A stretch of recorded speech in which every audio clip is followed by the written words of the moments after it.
Natasha, and thank you so much for joining me today. Well, today I want to be thinking about the elements that we can put together to create a beautiful card. Now, one thing that I like to focus on is some sort of texture in our card making. So for today, we are going to go back to something that I sometimes forget to use, and that is going to be texture paste. And we are going to use it by itself, and it's going to look fabulous. Now, first of all, I am going to mask off an area using some mint tape. This is just low-tack tape, and this is my preferred one, but you could use some masking tape, you could use some post-it notes, you could use just some copy paper, with some removable adhesive on the back, anything to get your shape. Now, this is only because I'm doing this directly onto my card base, and if you didn't want to do this, you could do the texture paste and then you could cut this out.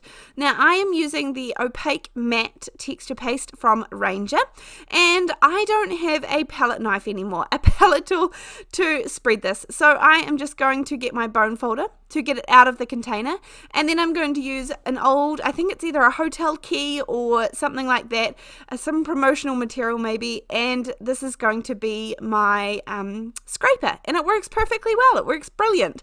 Now, the stencil I'm using is the Wonky Chevron from Simon Says Stamp. That is what I'm going to use for this one.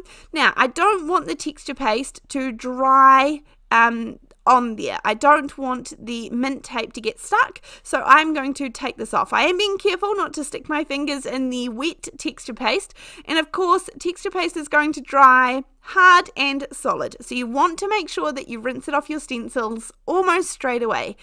Don't wait too long. Now, this is the gorgeous sort of background that we've created.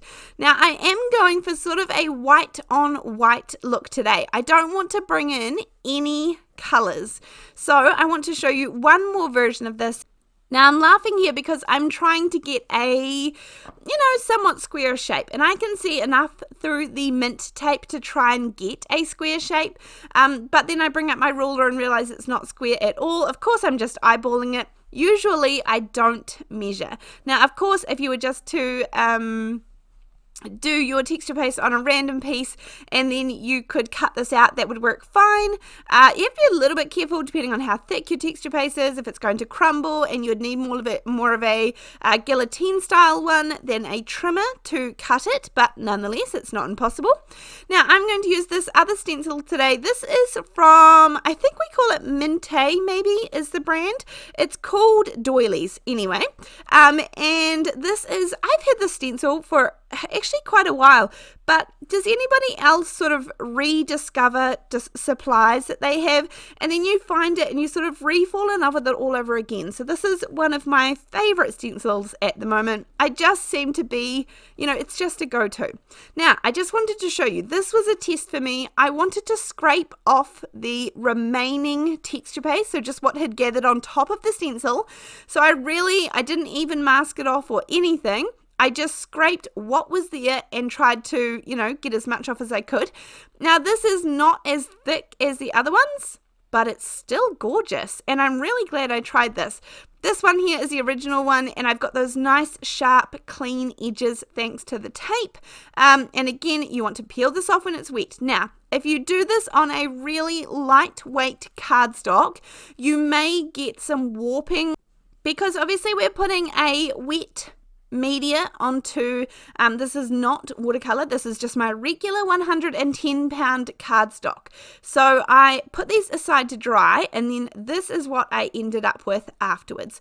Now, I was not sure how this would go. If it was not going to go well, or if you did yours and it did end up warping, then I would cut the front off of these and lay them onto another card base, layer them up. But as you can see, these are perfectly dry and they have a gorgeous texture because I did put a decent amount on and there is no warping on the inside. So I was happy with how all of them, I just want to rub my fingers over them because they are so gorgeous and textured. Now the first one is going to be kept unbelievably simple because I don't want to take away from what is behind, from the beautiful texture. I want people to feel it, to see it, to actually look at it.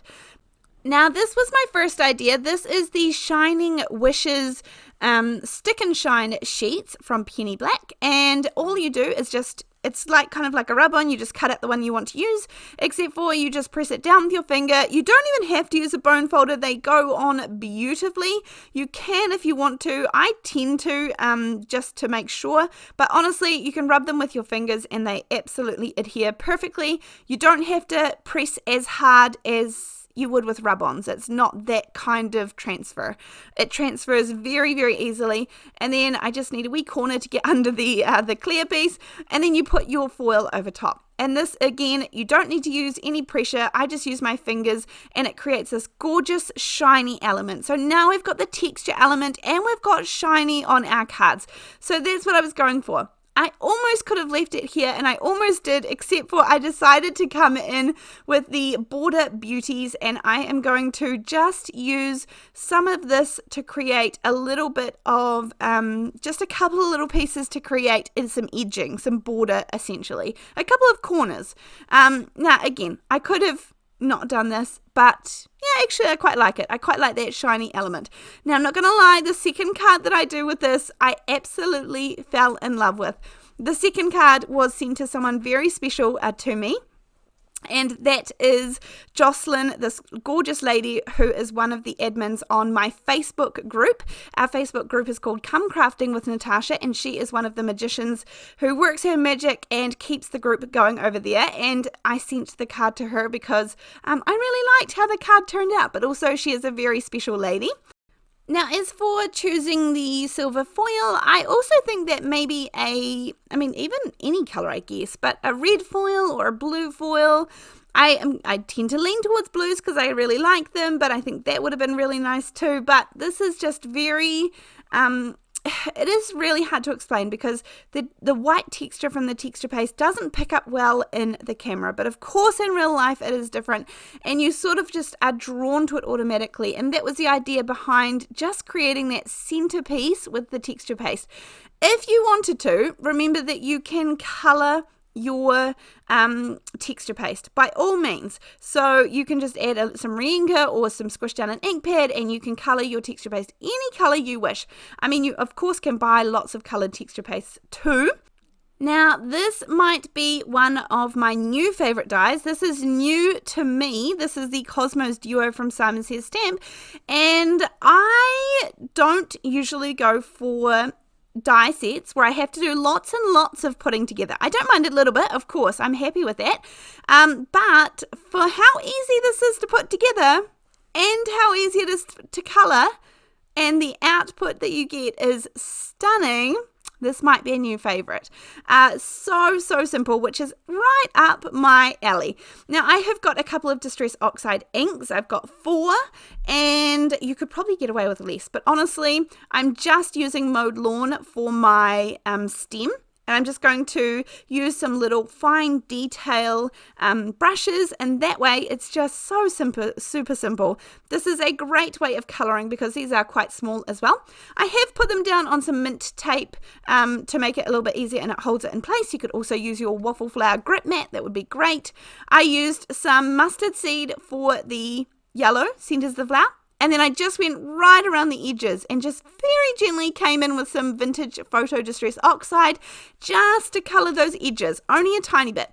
And then, only to make the white sort of stand out a little bit, I used some shaded lilac very lightly, very, very lightly, and just went around the outside of the petals there just to almost give them a little bit whiter look or effect, or just a very slight shadow in the center. And I got this idea, I purely copied the packaging.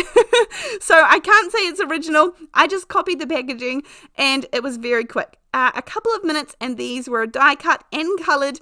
And then when it comes to putting them together, I just put down the packaging sheet so that I could not get glue on my desk, put a dab of glue here, and then I lined up the head to the flower just like they had on the packaging, and that's what I advise. Honestly, copy the packaging, copy it until you get more comfortable or you think you want to do some other ways with it. Just copy the packaging, that's why it's there, and it's definitely okay. And then this one I will put up the top, and then honestly you put down these two gorgeous little centerpieces, and voila, look how beautiful that is. I just think this is so easy for the time versus output. This is a goer for me, so I absolutely love this, and yep, I can already tell you that you will see this in upcoming videos because this is just gorgeous. So this one I'm going to put in front of the texture that we created. Now this little stamp set here from aall&create is called Define Love, and I love this. This has little definitions for sweetheart, for hug, love, and adore. It also has a row of kind of different sized hearts, and I wanted the little adore one here. Now, I wasn't sure about how strong I wanted this to come out. Now, honestly, the photos at the end will show you that this is very readable, very clear, but with the video here, it does look a little deceiving. It's very tricky to see. So at this point, I'm using some Morning Mist from VersaFine Clair, which is a pigment ink, beautiful for stamping crisp, clear images. And here I'm trying full ink or second generation. Now, I tried it on a scrap piece of paper first, and then I decided that I actually wanted second generation, but stamped twice. So you can do the math on that. You tell me what second generation is, but when you stamp it twice. So I did, yeah, that's what I ended up doing. And as I said, it does end up very readable. In fact, I think I've stamped it 3 times now. But it's just really nice and subtle.